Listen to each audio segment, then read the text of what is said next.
Our top story, nearly 230,000 people have lost their jobs in the month as COVID-19 continues to drag the economy down.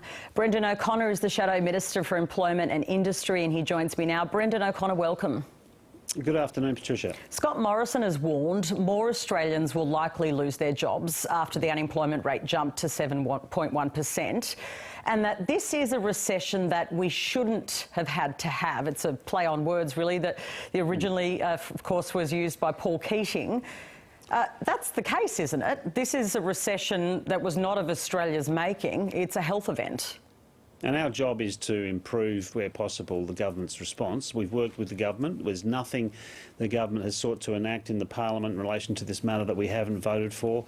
And we'll continue to work with the government. But our job as an opposition is to raise issues around potential deficiencies with the response. And we would say, for example, the 7.1% unemployment rate to which you've referred is really not properly describing the labour market. As we know, if everyone who lost a job between March and May was still looking for work, the unemployment rate, according to the ABS, would be 11.3%. So it is a very significant, difficult situation we confront. And our job, and what we've proposed, for example, is to say that they need to really outline in more detail what support they'll provide businesses and workers in sectors of the economy that have been compelled to close down for legitimate health reasons. And at the moment, I think people are left wondering what will happen. But if the idea is to move people from JobKeeper to JobSeeker, Patricia, that's really just turning on its head what the Liberal Party has supposedly believed in, which is, we thought, welfare is the best. The fact is, if you want to make sure people are better placed, then of course the best form of welfare is work. What the government seems to be intending to do is to move people from work to welfare, okay. And that would be very, very concerning to Labor. So how long do you want JobKeeper to remain in the system? I think the extent to which you lengthen out the time for JobKeeper has to be based on the advice of agencies and Treasury. On that, the Prime Minister says everything's in the mix and that they will make a determination based on labour conditions as close to the date. So that's why they'll make a determination at the end of July or tell us then. Isn't that reasonable? Well, I think for businesses that are making decisions about whether they can continue to function and operate and stay afloat, the earlier they're advised about what support they have over the next couple of quarters, the better. And therefore, I think holding off until a by-election and holding off until a statement in July doesn't seem to be necessary, because they'd have sufficient information to know that there are there's more jobs to be lost. And JobSeeker doesn't do what JobKeeper does. JobKeeper supports businesses. JobSeeker doesn't. Okay, so in terms of what you think should happen, you're not settled on how long JobKeeper should be kept in the system. I know the union movement thinks it should be around 6 months.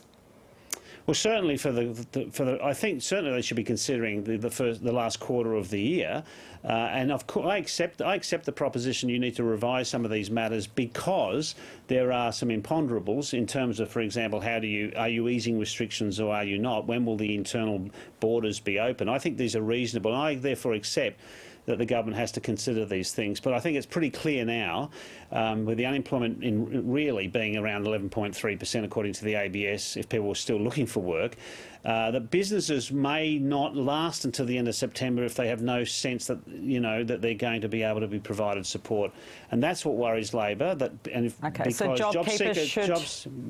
JobKeeper I think should be certainly not removed. This snap back proposition the government's talked about really is fanciful. No economist is suggesting that the economy will recover in a couple of months, and I think therefore they need to look at JobKeeper and providing wage subsidies, that's subsidies to the labour costs of businesses, and also keeping workers connected to the labour market. That is critical. Okay, so in certain industries that have recovered, why should they remain on JobKeeper? Don't you think there are some areas where people should be taken off?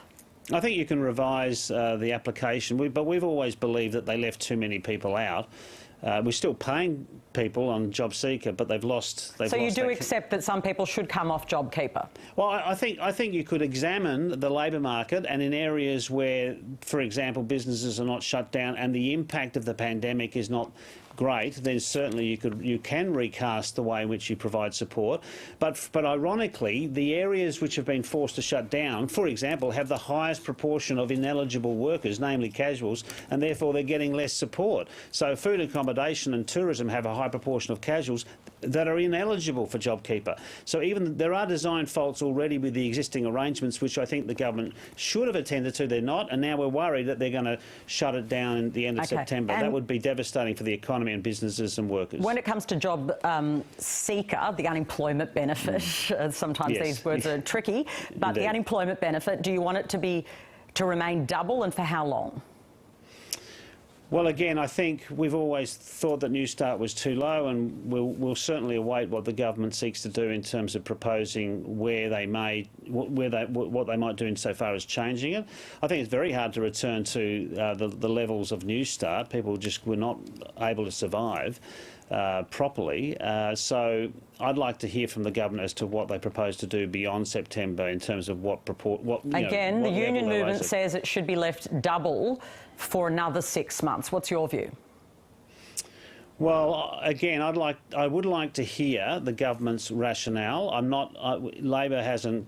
I'm not convinced that it needs to remain double, but I certainly don't think we can return the amount to the New Start level. And I do think it's incumbent on the government to explain what they want to do there, but we'd like to see some improvement that is a permanent improvement to New Start. Let's talk about Labor and the issues in the Labor Party.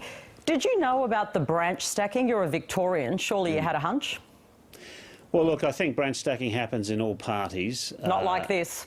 Oh, Malcolm Turnbull was the biggest branch stacker in Australian Parliament history. Are you really alleging that Malcolm Turnbull was as big a branch stacker as Alex? No, but Alex Someric. Do you know how many members? Do you know how many members went into that branch? That electorate when Peter King was still the member? I'm asking you: is the Someric allegations? Are you saying honestly here? No, what I was saying Malcolm before Turnbull... you interrupted me, Patricia, was that I said that it happens in all political parties. You asked me whether I was aware of it.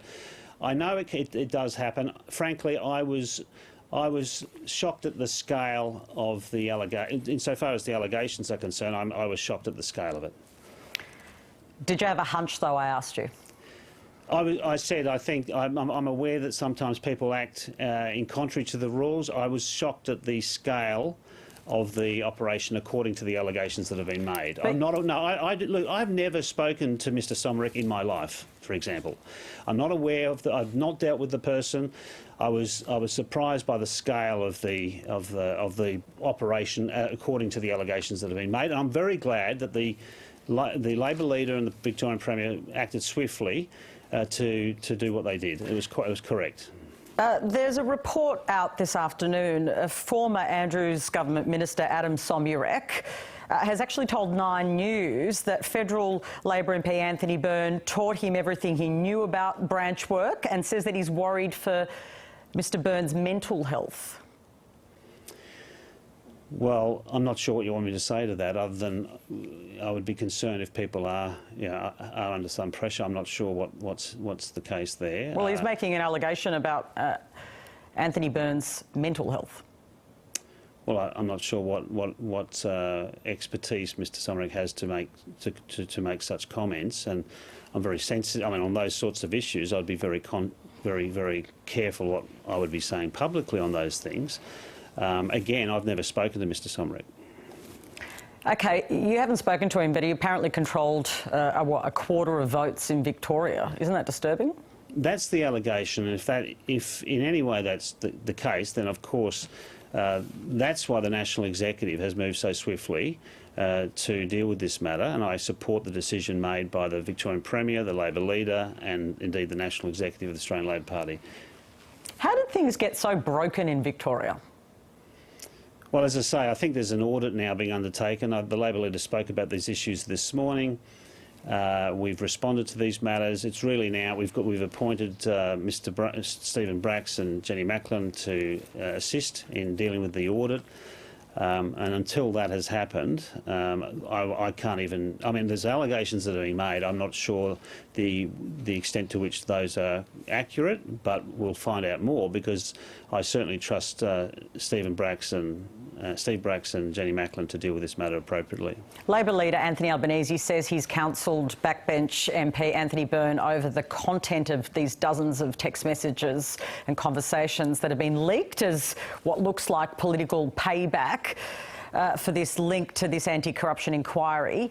Shouldn't that have happened earlier? Shouldn't he have reached out to Mr Byrne earlier? Well, as I said earlier, Anthony has dealt with these matters. He's explained his position, as I understand it. Anthony has made indeed Mr Byrne has made a statement in relation to these matters.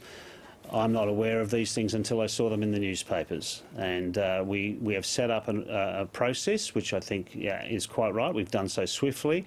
The Premier has acted swiftly and decisively, so too has the Federal Labor leader, and I think that's a good thing. And I'd like to see, of course, good come out of this, and therefore it's important that we do the right thing here, and that's what's being done, it appears to me. If you look at the payback already in these claims by Somurek in relation, or these claims about the mental health of Anthony Byrne, is there a danger that this will become a bigger factional conflict in Victoria that is going to cause, I suppose, disharmony across the party? Well, I'm not sure we should be discussing the allegations given the sensitivity and the nature of them, Patricia, but of course, what I'd like to see is swift action. That's happened, and I'd like to see if there's questions around the eligibility of members of the Victorian branch of the Australian Labor Party. I'd like to see that dealt with. I have no tolerance at all for branch stacking. People know my history, and I want to see an effective, functioning, democratic branch in Victoria doing the right thing, serving the people of Victoria, indeed the nation, and pre-selecting good people and developing good policy. That's what our job is as a political party, and that's what I want to see at the end of this. Are you embarrassed by what the state of the Labor Party in Victoria? It's very disappointing. It's embarrassing, isn't it? Given the allegations that have been made, I'm very disappointed, but I'm heartened by the fact that there's been such swift action taken, and there's a process set up that's quite transparent to deal with this. And of course, there are other issues that can't be discussed because of other independent inquiries that are being undertaken. But yes, I'm disappointed. I'm glad that we're moving quickly to respond to it. Thanks so much for joining us. Thanks, Patricia. That's the Shadow Minister for Employment and Industry, Brendan O'Connor. Insider's host David Spears joins me now.